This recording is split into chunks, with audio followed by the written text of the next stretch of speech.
विष्णु पुराण में कलयुग की भविष्यवाणियां और उसका अंत बहुत ही स्पष्ट और गहन रूप से वर्णित किया गया है। यह एक धार्मिक ग्रंथ है और इसमें वर्णित बातें प्रतीकात्मक और आध्यात्मिक दृष्टि से समझी जाती है। आइए विस्तार से समझते हैं कि विष्णु पुराण के अनुसार कलयुग का अंत कैसा होगा। कलयुग की विशेषताएं, वर्तमान और भविष्य की दशा। विष्णु पुराण अध्याय 124 और 6.1, 6.3 के अनुसार कलयुग में धर्म की स्थिति, धर्म के चार पैरों में से केवल एक ही बचा रहेगा, सत्य, और वह भी धीरे धीरे लुप्त हो जाएगा। नीति अनीति का भेद मिट जाएगा। जो झूठ बोलेगा वह सम्मानित होगा। सच्चे लोग सताए जाएंगे। 3. राजनीति और सत्ता का पतन। राजा या नेता प्रजा की रक्षा नहीं करेगा, बल्कि उनसे कर वसूल कर अपने ऐश्वर्य के लिए खर्च करेगा।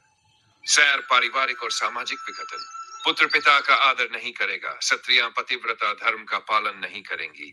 भाई भाई में कलह होगा। बाय, आजीविका का संकट। लोग अपनी जीविका के लिए किसी भी हद तक गिर जाएंगे। नैतिकता समाप्त हो जाएगी।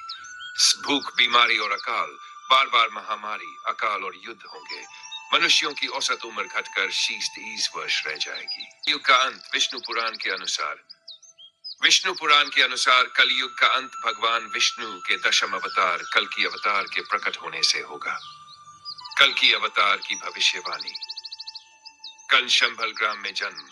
कल की भगवान का जन्म शंभल नामक गांव में विश्वनामी ब्राह्मण के घर होगा। सफेद घोड़े पर सवार।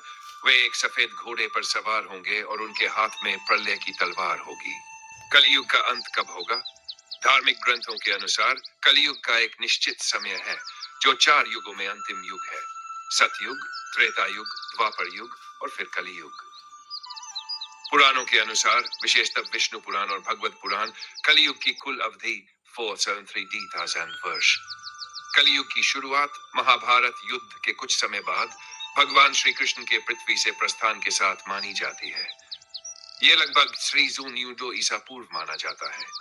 इसका मतलब कलयुग अभी लगभग 52 तक चल चुका है, यानी अब भी लगभग 673 वर्ष शेष है कलयुग के अंत तक। कलयुग के अंत में क्या होगा?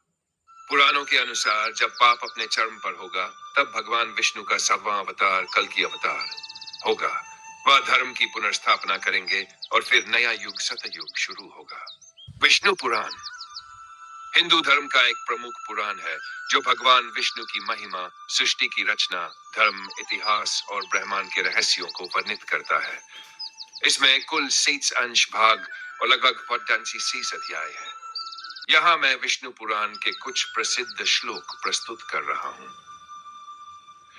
प्रथम श्लोक, मंगलाचरण।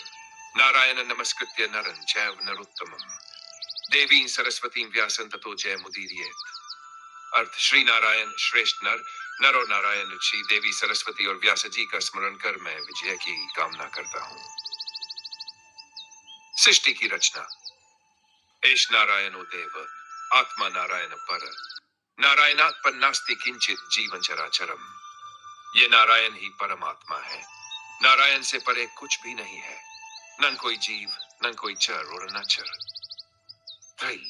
धर्म का सार। परोपकार पुण्याय पापाय परपीडनम। शरीर साधनम धर्मेण शरीर धर्म साधनम। परोपकार पुण्य है और दूसरों को कष्ट देना पाप। शरीर धर्म के लिए साधन है, धर्म शरीर के लिए नहीं। भगवान विष्णु की महिमा। यत्र योगेश्वर विष्णुर्वसुधा यत्र तिष्ठति, यत्र धर्मश्च सत्यं च तन्देशं ब्रह्मवादिन्। अर्थ, जहां योगेश्वर विष्णु विद्यमान है, जहां पृथ्वी प्रतिष्ठित है, जहां धर्म और सत्य है, वही स्थान ब्रह्म विद्या जानने योग्य होता है। यदि आप किसी विषय या भगवान विष्णु की किसी लीला से संबंधित श्लोक चाहते हैं, जैसे वराह अवतार, समुद्र मंथन, प्रलय कथा आदि, तो कृपया बताएं।